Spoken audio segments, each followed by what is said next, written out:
The first human ships arrived without fanfare. No trumpet of exotic radiation, no ceremonial broadcast to announce intent. They simply appeared at the edge of council-controlled space, like punctuation at the end of a very long sentence the galaxy thought it had already finished. For 3 centuries, the Interstellar Council had measured power by visibility. The brightest fleets, the loudest empires, the civilizations that bent starlight around themselves just to be noticed. Those were the ones written into history. Humanity had never been one of them. They were catalogued early, quietly, filed under a classification that translated poorly across species, but meant something like industrially promising, strategically irrelevant. A death world species, yes, but small, fragmented, distracted by internal noise. That assumption hardened into doctrine. The council chambers orbited a blue-white supergiant, a monument to excess and confidence. Delegates from 67 species gathered there, suspended in tailored gravitic fields, their voices filtered and translated into polite harmony. On the cycle the humans arrived, the agenda concerned shipping tariffs in the outer spiral, and a border skirmish between 2 empires whose names blurred together even for their own historians. No one noticed the anomaly at first. A sensor technician from the Lyran Combine flagged a distortion in the long-range array,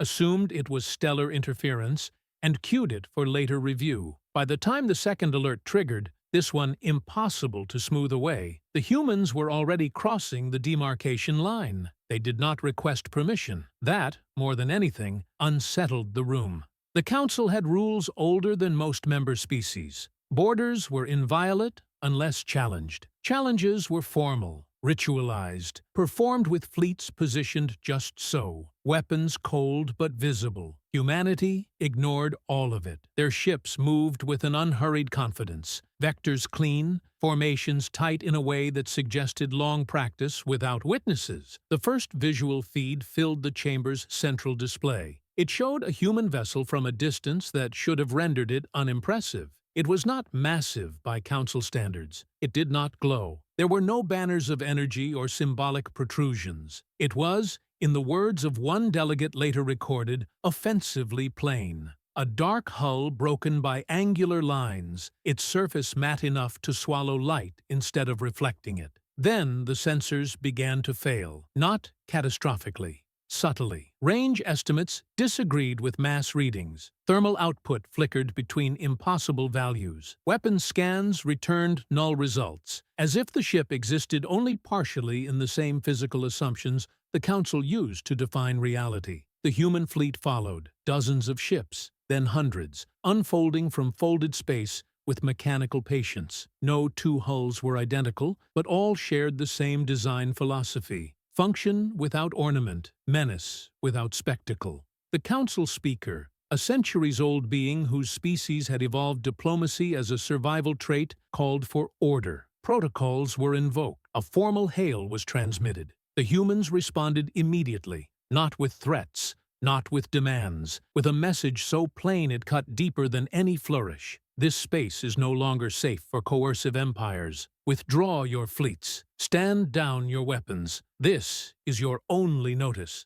The translation matrices confirmed accuracy. There was no hidden meaning, no ceremonial padding. Laughter rippled through parts of the chamber. The Virex Dominion, whose fleets alone outnumbered humanity's known navy by a factor of 20, requested permission to respond. Their admiral appeared on the display, scaled, radiant, armored in cultural symbols of conquest. "You overstep," the admiral said, voice thick with amusement. "You are far from your world, human. You mistake obscurity for protection." The human reply came from a single individual. No title was given. The face was lined, eyes steady in a way that spoke of decisions made and lived with. "We are not here to be protected," the human said. "We are here to finish something." What followed would later be called the Quiet War, though at the time no one understood how apt the name was. The Virex fleet moved first. It was doctrine for them. Overwhelm, demonstrate superiority, break morale before resistance could form.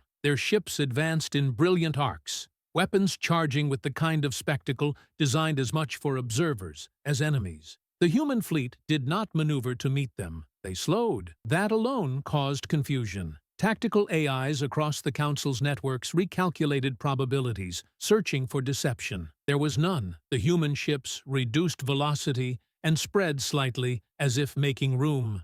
The first Virex volley never reached its targets. Space between the fleets folded inward, not collapsing, not warp invisibly, but compressing in a way that robbed the weapons of coherence. Energy dispersed into harmless auroras. Kinetic rounds lost momentum as if passing through thick fluid, drifting uselessly aside. Then the humans returned fire. There were no visible beams, no bright explosions. Virex ships simply stopped. Power signatures vanished. Drives went dark. One by one, vessels that had terrorized entire regions for centuries became inert metal husks, their crews alive but helpless, systems locked in perfect stasis. It took less than 4 minutes. The council chamber fell silent. The humans did not press the advantage. They did not destroy the disabled fleet. They transmitted coordinates for safe recovery and withdrew their weapons. This was a demonstration, the human spokesperson said. The next will not be. Panic spread faster than any signal. Empires mobilized. Alliances fractured under the weight of sudden doubt.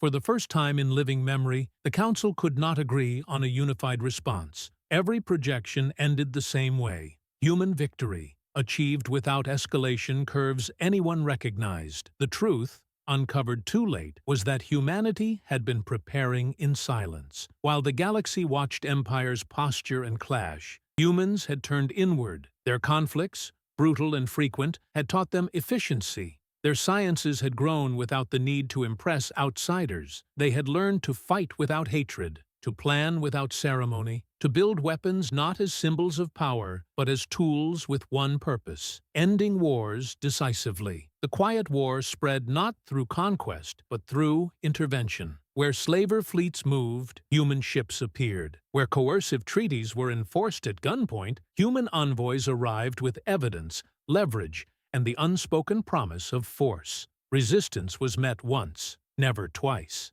Entire empires collapsed without their capitals ever being attacked, their fleets rendered obsolete overnight, their economic engines stalled by precise disruptions no one could trace or counter. Civilians watched the skies in disbelief as ancient threats simply ceased. And always, the humans withdrew. They did not occupy. They did not govern. They left behind something far more destabilizing: the certainty that unchecked power would no longer go unanswered. Years into the conflict, a junior council analyst uncovered archived human philosophy texts, long ignored. One passage circulated quietly among those trying to understand what they were witnessing. It spoke of a species born on a world that tried to kill them daily, of adaptation not as triumph, but as habit, of silence not as weakness, but as patience. By the time the Council formally voted to dissolve its enforcement fleets, the decision was symbolic. The galaxy had already changed. The human ships began to disappear as quietly as they had come, slipping back into the dark between stars. No victory parades followed. No monuments were built. Only a lasting, unsettling peace,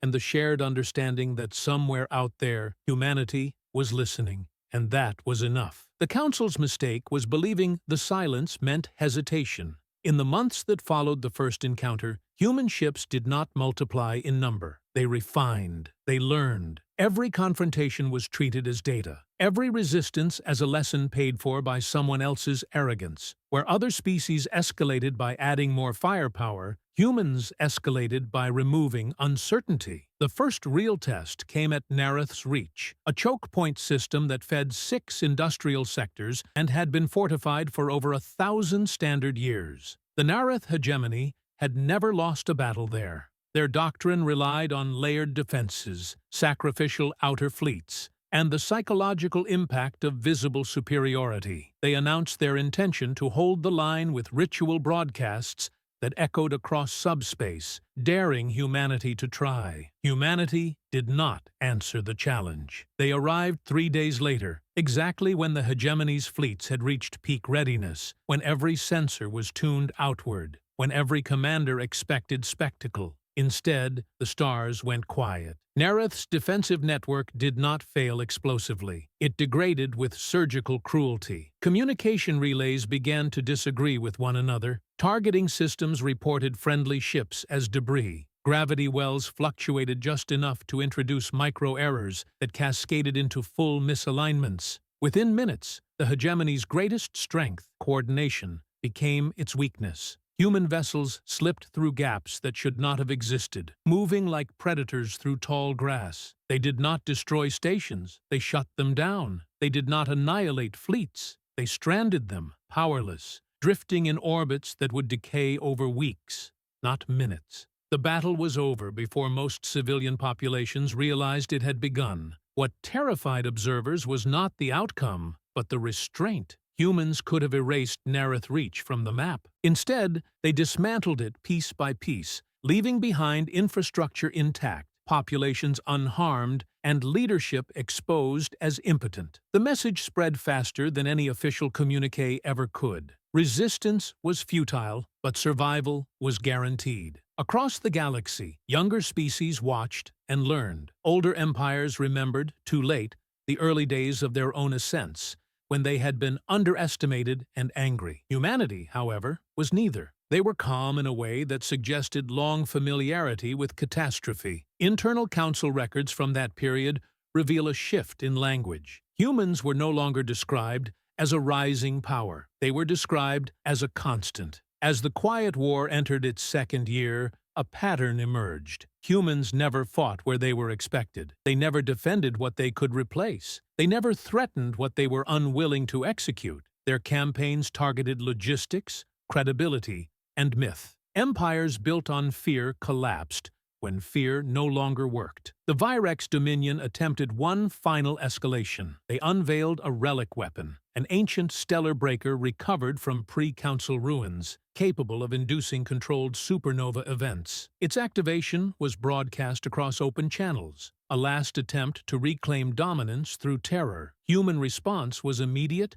and devastatingly simple. A single ship appeared within the weapon's exclusion zone, close enough that detonation would have guaranteed its destruction. The vessel did not raise shields. It did not maneuver. It transmitted one message, unencrypted. If you fire, this ends badly for you. The Dominion fired. The stellar breaker never activated. Later analysis suggested the human ship had altered the weapon's internal constants milliseconds before ignition, rewriting physical assumptions the relic depended on. To the Dominion's engineers, it looked like reality itself had refused to cooperate. The backlash destroyed the platform. The Dominion lost not only its ultimate weapon, but the illusion that ancient power equaled relevance. After that, surrender became common. Humans accepted it without ceremony. By the war's end, the Council still existed, but only as a forum, stripped of enforcement and spectacle. Borders softened.